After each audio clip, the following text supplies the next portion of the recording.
के बाद upgrade model आया है वो टेली प्राइम का आया।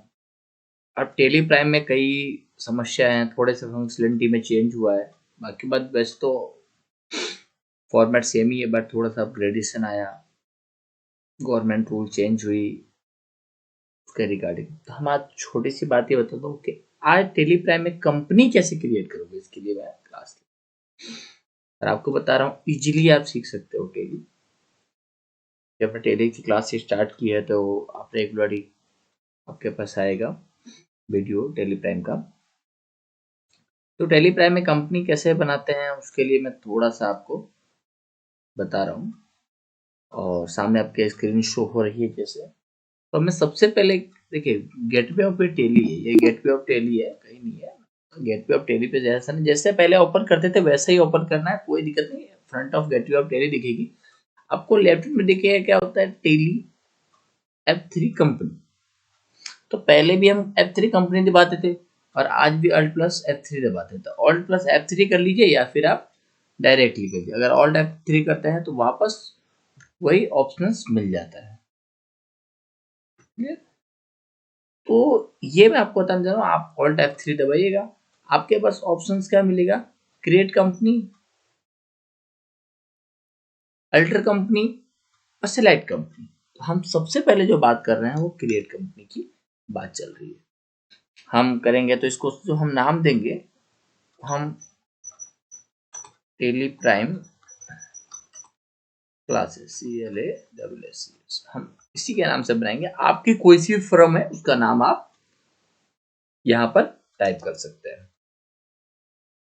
मेलिंग नेम, अगर कोई मेल करना चाहते हैं, आपको लगता है कि नहीं मैं तो कोई मेरा ब्रांड है और मैं वो करूँ, नाम लिखूं, जैसे हो सकता है कि आपका ब्रांड नेम कुछ और हो और कंपनी नेम कुछ और हो। ऐसी कंडीशंस में आप क्या करोगे, टेली प्राइम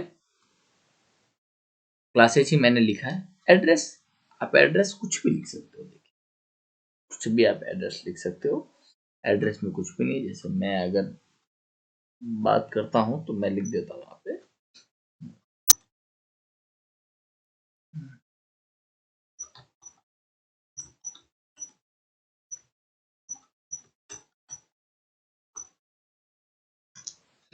आप जितना फुलफिल करना है उसमें कोई इशू नहीं है।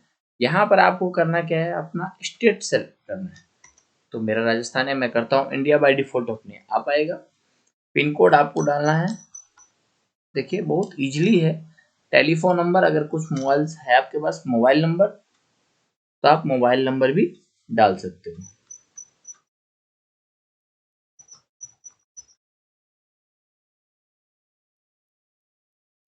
फैक्स नंबर है, ईमेल आईडी आप डाल सकते हो, वेब यहाँ पर आप डाल सकते हो, जैसे वेबसाइट होता है .com .in डॉट।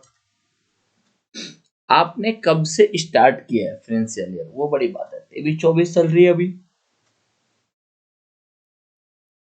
अभी 23-24 चल रहा है या 24-25 चल रहा है, अभी 23-24 चल रहा है। तो आप कहाँ से स्टार्ट करेंगे, जहां से, देखिए दो बातें, फाइनेंशियल ईयर बिगिनिंग फ्रॉम और बुक, दो बातें मैं कंफ्यूजन से आपको क्लियर कर देता हूँ कि ये जरूरी नहीं है, ये मैं आपको नोटपैड में समझाता हूँ कि क्या मैटर है। देखिए ये जरूरी नहीं है, आपको अगर बात करूं कि एफ फाइनेंशियल ईयर को मैं F लिख रहा हूँ, है ना, तो आप ये देख लीजिएगा, है ना। अब किसी का बिजनेस है तो फाइनेंशियल ईयर क्या अपना कहां से कहां तक आता है, 1 अप्रैल टू 31 मार्च है, यही है, कंप्लीटली ये आता है। अब आप समझिए मेरी बात को कि तो फाइनेंशियल ईयर क्या हुआ, सामने वाला पूछ रहा है फाइनेंशियल ईयर क्या हुआ, कंफ्यूज मत रहना बिल्कुल, मैं इसमें थोड़ा सा आपको वो भी समझा दूंगा। अब इसका फाइनेंशियल ईयर क्या हुआ, अब 1/4/2023 से लेकर कितना हुआ 31/3/2024 तक ये फाइनेंशियल ईयर चल रहा है। थोड़ा सा स्क्रीन को बड़ा कर देता हूँ, समझ में आ जाएगा। लेकिन ये कह रहा है बुक बिगिनिंग फ्रॉम, ये जरूरी नहीं होता। अब देखो मोर देन टाइम्स क्या रहता है, सेम रहता है अधिकांश। लेकिन मैं एक एग्जांपल के थ्रू बनाता हूं। If Ram started business on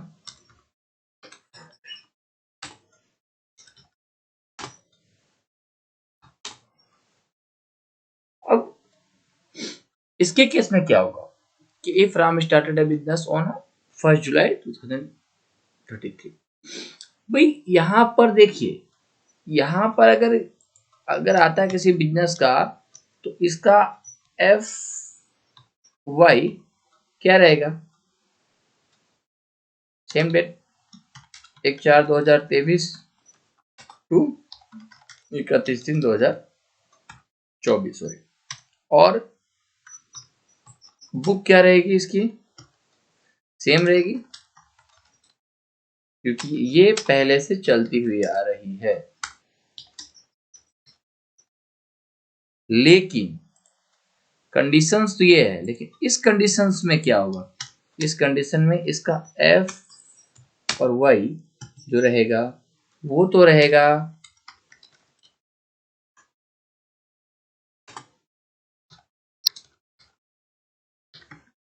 but book जो रहेगा वो कहां से रहेगा,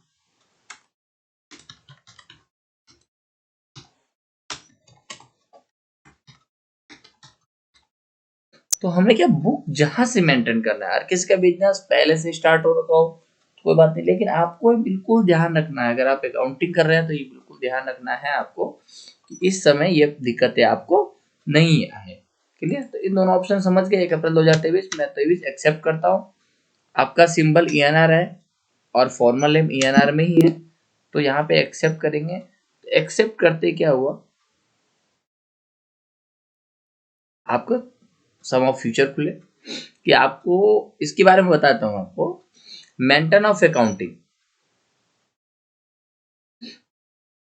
maintain bill bye entries, maintain inventory, integrated accounting with inventory. आप यहाँ जीएसटी आ देखिए, मैं एक एक के बारे में बताया जा रहा हूँ, आप क्या है एक्सेल सीट उस पे नोटपैड पे देखते हो। देखो मैं पहले बात कर रहा हूँ मेंटेन अकाउंटिंग, क्या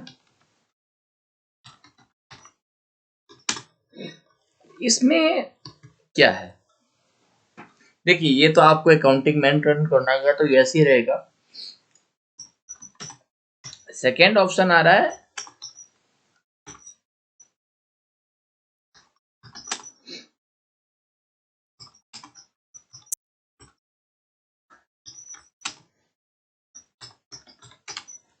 अब इसमें देखिए, ये ऐसा नो मैं बता रहा हूँ, ऑप्शन में बता रहा हूँ। यदि आपको एक एक बिल, जैसे एक एक बिल बाय एंट्री रखना है, जैसे एक तो पूरे कंपनी की हुआ, राम्स के सारी कंपनी सारे बिल से उसको एक ही जगह करना है, लेकिन अब एक एक बिल का एक एक सेपरेट, तो वहां पे आपको ऐसे रखना है। एक होता है मेंटेन इन्वेंट्री और इंटीग्रेटेड अकाउंटिंग विथ इन्वेंट्री। देखिए आपको मेंटेन यदि एस तभी करना है, आपको इन्वेंट्री एस तभी करना है जब आपको आइटम के साथ में काम करना है। कई आदमी क्या होता है आइटम के साथ में नहीं होता, जैसे जॉब पर कर लिया, उनको आइटम से मतलब नहीं होता, उनको अमाउंट से मतलब होता है कि नेट वैल्यू मुझे पता चल जाए, मुझे तो इतना ही है, मेरे को नेट वैल्यू पता चल जाए। तो ऐसी कंडीशंस में आपसे निवेदन है कि मेंटेन इन्वेंट्री को नो कर दे। यदि आपको आइटम्स के साथ में काम करना है,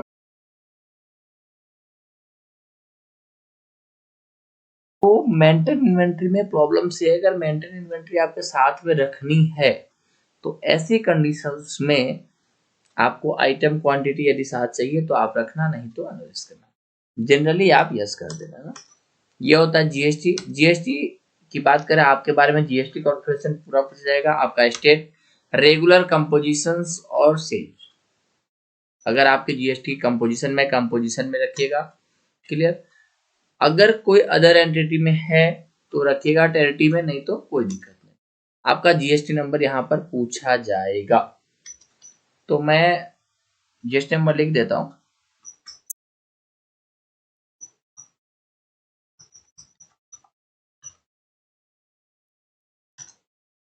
मंथली और क्वार्टरली आप रिटर्न्स क्या भरते हैं।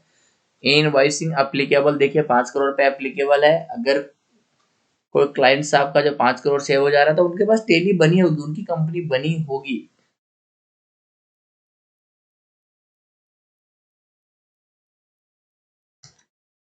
ये ईबे बिल का है, कब से आप ईबे बिल एप्लीकेबल फ्रॉम कब से करेंगे, तो जब से आप बिजनेस चालू करेंगे तब से करेंगे। एप्लीकेबल वो इंटरेस्टेड है, और यहां से आप